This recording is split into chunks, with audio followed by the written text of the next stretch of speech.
Do you know what episode this is? I think it's 44. Jinx. Personal jinx. I don't even know what that is. I don't know what the difference is either, but I remember people saying that. Personal jinx. Oh, that was like only you are the one who can relieve that person of the jinx. That is so dumb.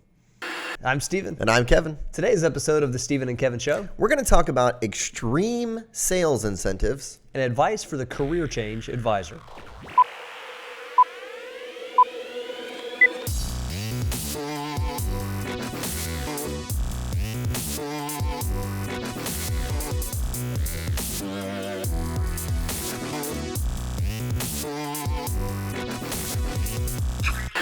Hello, everyone, and welcome back to episode 44 of the Steven and Kevin Show.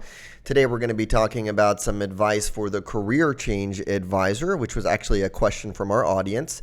But before we get to that, I want to talk about an article that this same audience member sent us from the Washington Post. Good stuff here. This is our wacky sales incentive, if you will.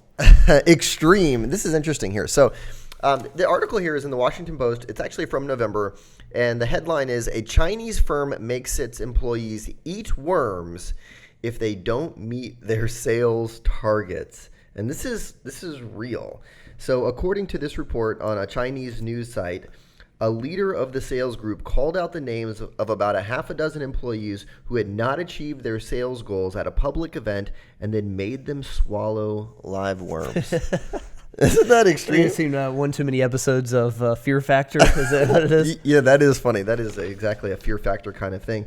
But, you know, here's what's amazing is that the employees accepted this punishment because, get ready, they set it for themselves, which is interesting. So they felt like that would be something that would be very motivating to them, knowing that if they didn't meet their sales goals, that they were going to have to swallow live worms in the moment. I mean, I couldn't imagine setting that type of. They must be new to incentive programs, because if I set my own incentives, it's going to do nothing with worms, and it may be actually a positive if you reach your sales goals. Yeah, that's when you have to know your employees. You know, if they hate worms, you make them eat worms. If they hate spiders, you put them in the Fear Factor spider box. This is just so funny to me, and I love it that actually an attorney came in and basically said, "Hey, look, you guys can't be doing this. Even if people agree to it, this is not something that you're allowed to do." So, I mean, imagine that. Like, imagine being a financial advisor and your manager comes in and is like, "All right, here's your hurdle. If you don't hit it, I have a box of worms in the back, and they're all yours, buddy." Motivation.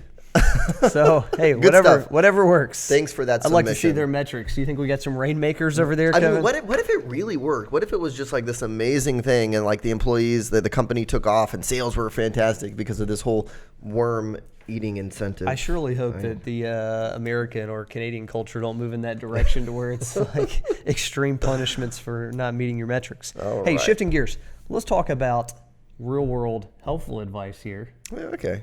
Unless any of you are taking on this eating worms I'd like to go back to the worms conversation. I think it's funny. But no, it is funny. But let's talk a little bit about the career change advisor, because a similar, same advisor had a question. Yeah, so this is from Suzanne, and this is what she sent us. She said, "Good afternoon, guys. Your podcasts are amazing." Did you ad-lib that part? Is that, I don't know if I see that written. No, I love it. She said, and your podcasts are amazing and often seem to be geared towards established advisors looking for ideas to build their existing practices. I would love to hear an episode or at least a segment geared to the new advisor and focused on how to get their first clients. But then she says this: "It would be a slightly different approach for advisors right out of college, but selfishly, my interest is a focus on the new advisor who is a career changer."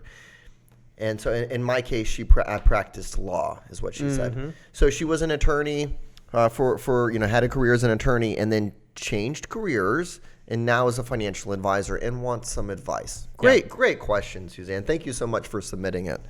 And we get this question a lot because the nature of new advisors today is different than it was 20 years ago, right? And the new advisors today typically do come in with some prior experience, in some sort of related occupation, being an attorney, being in some other sort of sales role. Yep. And Kevin and I happen to do a lot of new advisor training, so this is something that we're used to talking about.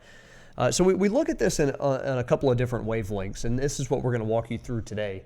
First things first is you're going out and into this new field. Let's say whether you're a month into it or a year into it, we've got to spend a little bit of time crafting the story and making sure you've got your talking points down about why you're qualified now as an advisor.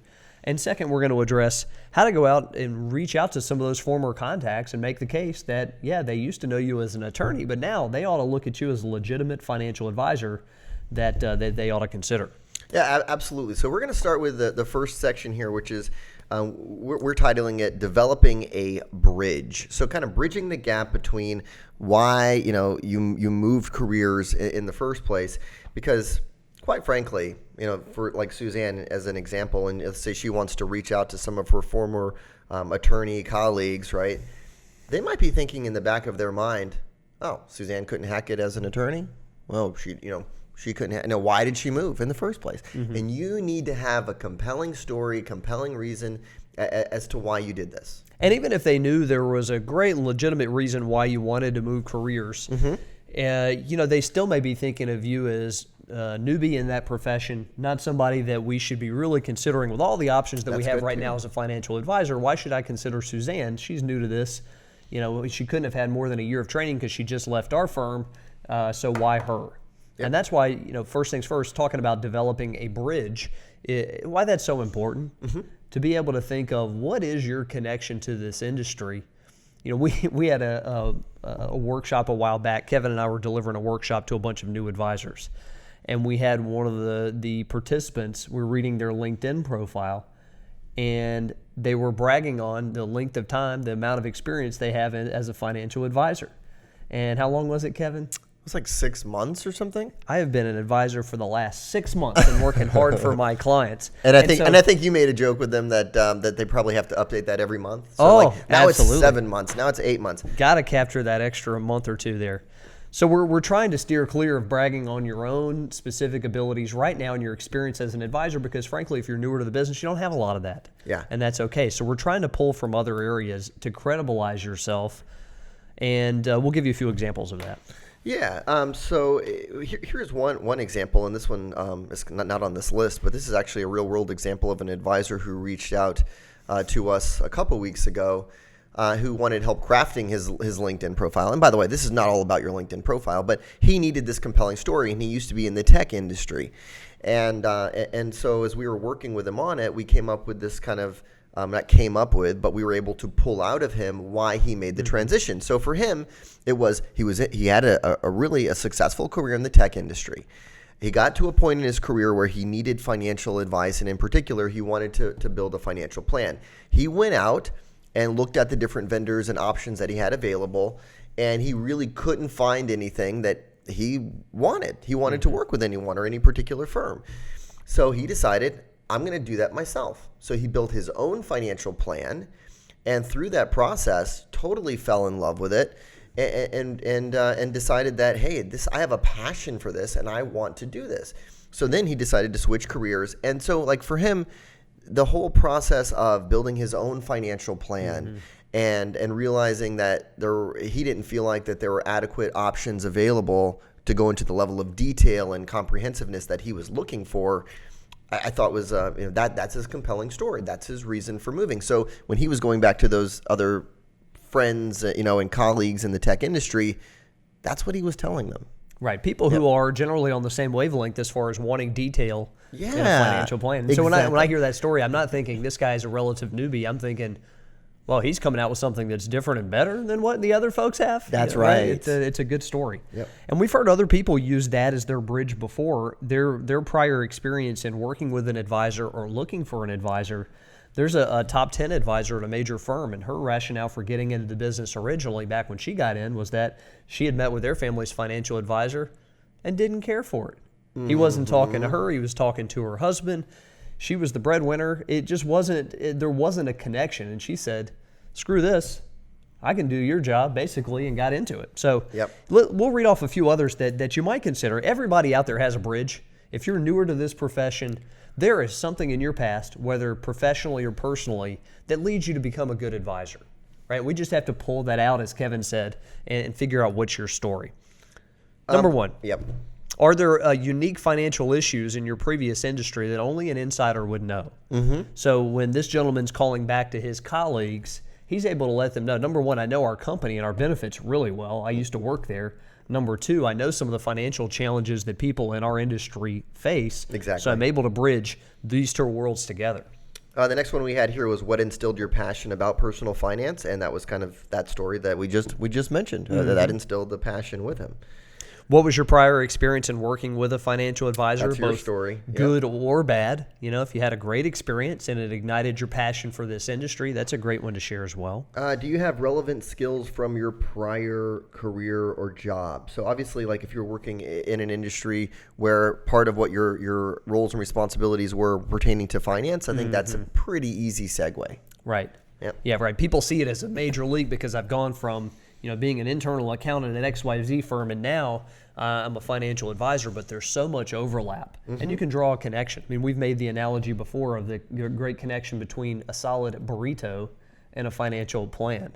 And if we can draw the parallel between burrito and financial plan, you can draw the connection from your prior work experience. So I'm envisioning this advisor who used to have own a series of food trucks. Yeah, right? And now he's like, you know what? I want to be a financial advisor. A good burrito and a good financial plan have a lot in common. Quality ingredients, all working together in harmony. So, do you have prior experience in managing your own money? Yeah. Right? Exactly. And that could be your bridge. Well, I spent so many years managing our own money and developing our own financial plan. I like it. We're good at it. And so this is where I'm at. And then the last one here we have is, do you have a family member that had problems with money? And there's so many financial advisors, professionals that we speak with who have some sort of experience in this regard, whether it was, their mother or they grew up and their father and their mother were always arguing about money, or they had a family member who experienced, major health issue and had money issues and they had to help them with it.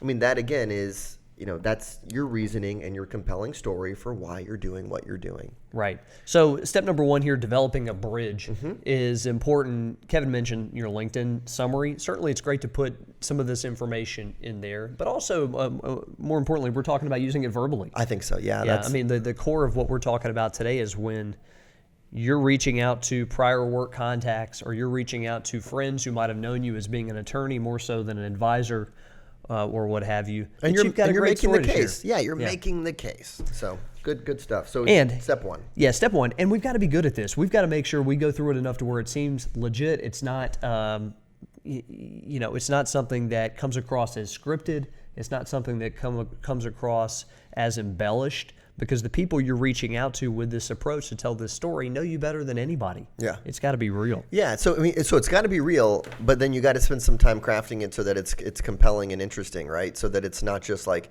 man, I couldn't find anybody to do a good financial plan. I decided to do it myself. So that's why I'm doing this now. Not too hard. A lot of software involved. Yeah, that's not interesting. It needs to be interesting, and obviously, like you said, legit. Yep. Right. So when it comes to making proactive contacts, you're thinking through everybody that you used to work with. And and obviously when you're becoming a new advisor, you're thinking about a whole lot of other personal contacts, friends and family members and folks you're going to reach out to.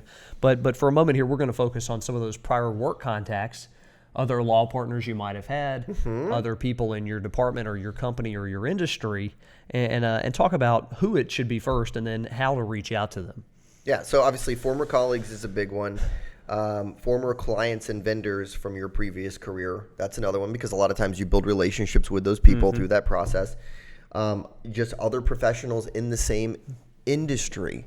There was an advisor that I used to work with who he same thing as Suzanne here. He was an attorney for many years, got into the wealth management business, and he actually had a lot of success reaching out to other law firms, and because he would tell them quickly his compelling story, and they would at least hear him out, right? And he understands attorneys and lawyers and what they're going through and their financial issues, and because he was one for 10 years or whatever it might be. Yeah, and as we look at those first couple of categories, your former colleagues, your former clients and vendors, these are all people you're calling directly. You know them, you have some history, you've got some connection there. The others in the same industry, this could be a colder approach. If you're a newer Exactly. advisor, you can be reaching out cold via LinkedIn or by phone. Yeah. But commonality is king when you're going for a cold approach. You've got the commonality. You were in their profession, and that'll get your phone answered quite a bit more often than calling in cold in general. So, there's a couple of ways to look at this in terms of how you'd reach out to these folks. Granted, you could catch fire one day and you say, I'm calling all of them and I'm hitting them up for doing business with me. And you could go with the overly assertive approach and say, hey, Kevin, hope things are well over at XYZ law practice. As you know, I'm an advisor now and I'd like to be handling your money. When can you and Michelle come on into the office and let's get rolling here? Pretty direct. Right. And Kevin, for the most part, is going to say no to that. Or I'm going to blow you off in some way. I'm probably just going to say, hey, now's happy. Not a really good time, but look, will you circle back with me? Yeah, exactly. That's what I'm going to do. And what you're thinking is circle back with me when you get some experience. You don't know anything about what I'm doing now, except for the fact that I've made the switch from your career to a different one. And remember, these are people that you know, right? Anyway. So what we want to do with them really is we're big advocates of rekindling the relationship a little bit. Like reach out to them again, say, hey, look, let's grab a lunch, let's grab a cup of coffee. And during that meeting, you're going to tell them your bridge. You're going to explain that to them, but you're not going to be overly salesy or pushy at this point. Mm-hmm. Yeah, I mean, that's the key. You're still pitching them pretty directly. Mm-hmm. We're not saying slow play all this. If you're a newer advisor, you need to put some points on the board. But we're saying take them out to a lunch or a cup of coffee, catch up on life. You've got a lot of shared history in terms of former colleagues, things going on at the office. A little bit of romance. A little bit of romance involved here, but ultimately sharing them with what you're doing nowadays. And you can segue into either a request to hear more about what they're doing financially to see if you can help, or you could perhaps invite them to an upcoming client event that you're hosting. Sure. For newer advisors, they end up having client events that have a lot of clients and prospects mixed in there. Heavier on the prospect side than clients usually for new advisors. But you're looking for a next step that that tends to work. At least gives you a swing at the plate here. When it comes to like some other people in the industry, a little bit of a colder approach. One that worked well for the advisor I was mentioning before, who was an attorney, is he would actually call up these offices and he would pitch more of an educational style event. Mm-hmm. He would say, hey, I understand attorneys. I know some of the top issues that they're facing financially, what they should be thinking about. Can we do some sort of lunch and learn? I'll bring in lunch. Let me talk to the partners and some of the other attorneys there in the office for about 45 minutes. And he had a lot of success with that. Mm-hmm. He got in. It was a very educational style approach. People had questions. He would follow up with people afterwards. And, and he'd bring in a free lunch, and they were open to it. Right. Yeah. Yeah, I love it. And along those same lines in terms of schmoozing, in that case it was educating, but he brought lunch at least. Sending a holiday gift to your old office. That's a good one. Is great. Some of your old former clients and former vendors, sending a basket of baked goods over the holidays, compliments of you, tagline, your go-to financial advisor, or whatever you put in there. Yeah. But basically raising that awareness to where ultimately you want to be the go-to advisor for that group. Mm-hmm. And there's no reason why you shouldn't be. You know them better than anybody. You're getting into a profession that I'm sure hoping you're going to get to be really good at. Yeah. And there's no reason why you shouldn't be their go-to person. Here's another one when it comes to LinkedIn, or Facebook, or just blogging in general. Creating some content around that niche, why you know it. Again, maybe you're explaining your bridge in there as well. Creating that content and then doing some colder prospecting via LinkedIn. So if you're doing some colder prospecting via LinkedIn and then someone comes back and they see a publisher post about why you transition from an attorney to an advisor, the top 3 questions every attorney has on their mind as it pertains to finance, their personal finances or whatever it might be. We're just coming up with ones off the top of our head here, but they're going to start seeing you as an expert in that area, and I think you're trying to build out that niche a little bit. Yeah, and a lot of the folks who you used to work with are going to be curious about what you're doing nowadays, and they're going to look you up on LinkedIn. Mm-hmm. It's the most natural way to do it. Hey, if you haven't considered it already, we'd love for you to take a look at our performance coaching program. Mm-hmm. This is our most comprehensive option. It's one-on-one. You get access to all of our best tools and technology. Yep. We're excited about not only the one-on-one nature of the coaching that you'd get and having somebody who on our team is a business development expert who's going to be pushing your buttons, helping you do more and better marketing throughout this year than you do on your own. I guarantee you that. But also access to our brand new learning center, also access to all of our virtual training that we do by way of webinar and our Affluent Marketing Symposium. It's the best program in the industry. Take us up on that consultation. We're happy to chat with you. It's usually me or Kevin who'd be talking to you about it. We'd love to have that opportunity. So thanks for listening, everybody.